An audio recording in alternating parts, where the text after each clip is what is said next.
గూడూరులో కాంగ్రెస్ పార్టీ ఆవిర్భావ దినోత్సవ వేడుకలు ఘనంగా జరిగాయి. ఈ సందర్భంగా కాంగ్రెస్ పార్టీ తిరుపతి జిల్లా అధ్యక్షులు శ్రీనివాసులు రెడ్డి నేతలతో కలిసి కేక్ కట్ చేశారు. వచ్చే ఎన్నికల్లో రాష్ట్రంలో కాంగ్రెస్ పార్టీని గెలిపించాలని ప్రజలను కోరారు.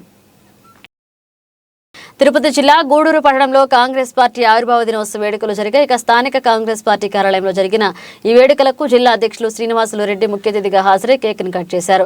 ఈ సందర్భంగా ఆయన మాట్లాడుతూ దేశవ్యాప్తంగా కాంగ్రెస్ పార్టీని ప్రజలు ఆదరిస్తున్నారన్నారు. ఏపీలో కూడా పార్టీ రోజురోజుకు పుంజుకుంటుందని, వచ్చే ఎన్నికల్లో ప్రజలు కాంగ్రెస్ పార్టీని ఆశీర్వదించాలని విజ్ఞప్తి చేశారు. గూడూరు పట్టణంలో కాంగ్రెస్ పార్టీ ఆధ్వర్యంలో ఇవాళ కేక్ కట్ చేయడం జరిగింది.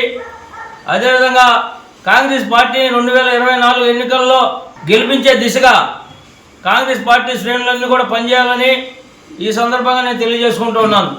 కాంగ్రెస్ పార్టీ ఇవాళ రాబోయేటువంటి ఎన్నికల్లో 2 లక్షల రుణమాఫీ, అదేవిధంగా గ్యాస్ సిలిండర్ ప్రతి మహిళకు 500 రూపాయలకు ఇవ్వాలని, అదేవిధంగా 2500 మహాలక్ష్మి పథకం కింద ప్రతి మహిళకు ఇచ్చే విధంగాను, అదేవిధంగా ఎస్సీ ఎస్టీలకు సంబంధించినటువంటి ఫైనాన్స్ కార్పొరేషన్లు పునరుద్ధరించే విధంగా కాంగ్రెస్ పార్టీ ముందుకు పోతోంది.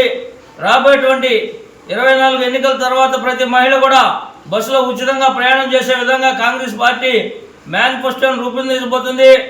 మనకి పార్లమెంట్ సాక్షిగా ఏవైతే ఇచ్చారో హామీలన్నీ కూడా కాంగ్రెస్ పార్టీ నెరవేర్చబోతోంది.